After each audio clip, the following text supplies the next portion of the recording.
প্রয়াত মহানায়ক উত্তম কুমারকে শ্রদ্ধা নিবেদনে ও রূপান্তরকামী ও তৃতীয় লিঙ্গের মানুষের জন্য দৃষ্টান্তে থাকা চলচ্চিত্র পরিচালক ঋতুপর্ণ ঘোষের প্রতি শ্রদ্ধা নিবেদনে রূপান্তরকামী আইনজীবী মেঘ সায়ন্তনীর প্রচেষ্টায় গড়ে ওঠা রূপান্তরকামী শিল্পীদের নিয়ে নৃত্যগোষ্ঠী রুদ্র পলাশের নিবেদনে অনুষ্ঠিত হল 23 সেপ্টেম্বর কলকাতার জ্ঞান মঞ্চে 10তম বর্ষের রীতি উৎসব।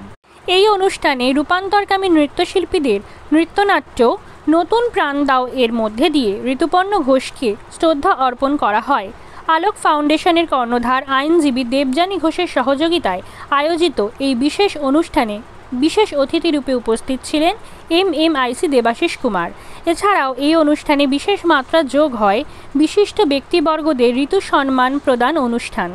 এই দিন মঞ্চ থেকে যারা এই সম্মানে ভূষিত হলেন তাদের মধ্যে অভিনেত্রী লিলি চক্রবর্তী, সোহাগ সেন, মমতা শঙ্কর, মালবিকা সেন, ডক্টর শঙ্কর ঘোষ, অনুসুয়া মজুমদার, ভাস্বর চ্যাটার্জি সহ অন্যান্যরা। হয় যে আমরা যেন এই কে পুরুষ, কে নারী, কে ট্রান্সজেন্ডার এইগুলো যেন আমরা আলাদা না করি, আমরা যেন সবাইকে মানুষ বলে ভাবতে পারি। সবাই মানুষ, সবাই শ্রদ্ধার, প্রত্যেকে যে যার মতো করে ভালো থাকুন, সুস্থ থাকুন এবং আমাদের প্রত্যেকের প্রতি প্রত্যেকের ভালোবাসা থাকুক, সেইটাই আমি চাই। এবং আজকে ঋতুর নামে এই সম্মান পেয়ে আমার খুবই ভালো লাগছে। ঋতু আমার ছোট ভাইয়ের মতো ছিল, ঝগড়া হতো, আমাদের ভালোবাসাও ছিল অসম্ভব বেশি। মানে কখনো ফোন আমাদের মানে আমার কখনো ওই 45 মিনিট আধ ঘন্টা হচ্ছে সবচেয়ে কম কথা বলেছি, নালে 1 ঘন্টা 1.5 ঘন্টা ফোনের মধ্যে কথাই বলে যেতাম ঋতুর সঙ্গে। আর আমার সৌভাগ্য হয়েছে ঋতুর সঙ্গে কাজ করার, 3টে ছবিতে কাজ করার, এবং তাছাড়া একটা সিরিয়ালও হচ্ছিল রাঙা পিসিমা বলে, সেটাতেও করার কথা ছিল কিন্তু সেটা পরে শুভ মুহূর্ত সিনেমা হয়ে যায়। আর কি বলবো, আজকে আমার খুব ভালো লাগছে এখানে এসে। অবশ্যই প্রতিবাদ, বিকজ আমি সবসময় মনে করি যে যারা ট্রান্সজেন্ডার তাদের একটা সামাজিক প্ল্যাটফর্ম ভীষণভাবে দরকার। যে বছর ঋতুপর্ণ ঘোষ মারা যায় আমি সেই বছর থেকেই এই অনুষ্ঠানটা করা শুরু করি, 10 বছরে পড়ছে আর কি। তো এই জায়গা থেকে আমার মনে হয়েছে যে যারা ট্রান্সজেন্ডার আর্টিস্ট আমাদের মতো, তাদের ক্ষেত্রে সমাজের এক্সপ্লোর জায়গাটা খুব কম, তারা সুযোগের বা প্ল্যাটফর্মের জায়গাটা খুব কম।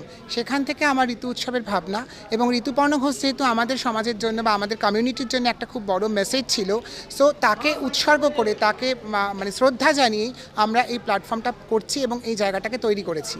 এবং আজকের আমাদের অনুষ্ঠানটায় 10 জন ট্রান্সজেন্ডার ওমেন, 10 জন ট্রান্সজেন্ডার আর্টিস্ট, তারা ঋতুপর্ণ ঘোষের সিনেমার এক একটা নারী চরিত্র অভিনয় করছে। সেই চরিত্রগুলোকে নিয়েই আমাদের আজকের অনুষ্ঠান নূতন প্রাণদাও প্রাণসখা।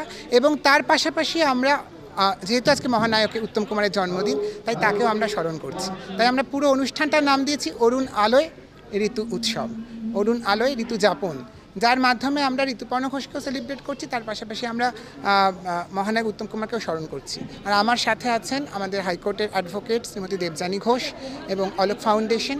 সো বড় করে একটা অনুষ্ঠান ভাবনা চিন্তা, যাতে আজকের পর আমার মনে হয় যে অনুষ্ঠানটা আপনারা এতক্ষণ দেখলেন, সেই অনুষ্ঠানটা দেখার পর আমার মনে হয় প্রত্যেকটা মানুষজন একটু হলেও সেই সমানুভূতির জায়গাটা তাদের মধ্যে তৈরি হবে এবং আমাদের রূপান্তরকামী শিল্পীদের জন্য একটা প্ল্যাটফর্মও তৈরি হবে সমাজের কাছে।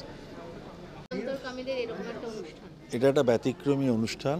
আমি রুদ্র পলাশকে ধন্যবাদ জানাবো, তারা বিগত 10 বছর ধরে এই প্রচেষ্টা চালিয়ে যাচ্ছেন। আমার ধারণা তাতে এই যাদের জন্য অনুষ্ঠান, তারা শুধু উৎসাহিত হবেন না, তাদের অধিকারও এতে প্রতিষ্ঠিত হবে বলে আমার বিশ্বাস। আজকের অনুষ্ঠানটা মানে আমি খুব গর্বের সাথে বলতে পারি, আমরাও কোলাবোরেট করেছি রুদ্র পলাশের সাথে। Alok foundation and Rudra Palash jointly present করছে। আর এটা একটা অভিনব অনুষ্ঠান। এই অভিনব অনুষ্ঠানটা ভীষণভাবে সামঞ্জস্য এখনকার বর্তমান বাংলার পরিস্থিতির সঙ্গে। আজকের আমাদের পুরো অনুষ্ঠানটার নাম হচ্ছে অরুণ আলোয় ঋতুযাপন। আপনারা জানেন যে আজকে 3রা সেপ্টেম্বর মহানায়ক উত্তম কুমারের জন্মদিবস, এবং ফিল্মের কোনো অনুষ্ঠান আমার মনে হয় উত্তম কুমারকে বাদ দিয়ে বোধহয় করাটা ঠিক নয়।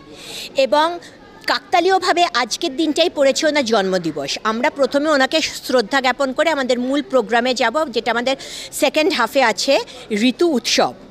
এই ঋতুপর্ণ ঘোষ ছিলেন রূপান্তরকামীদের মুখ।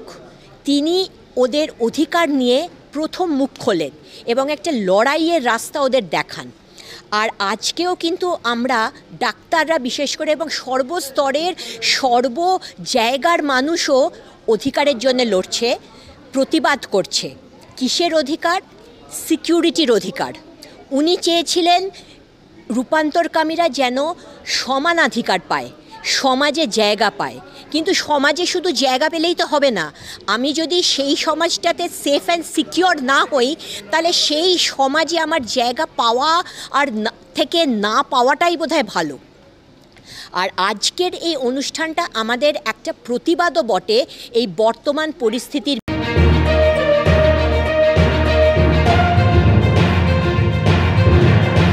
24/7 নিউজ নেশন, সবার মাঝে, সবার আগে।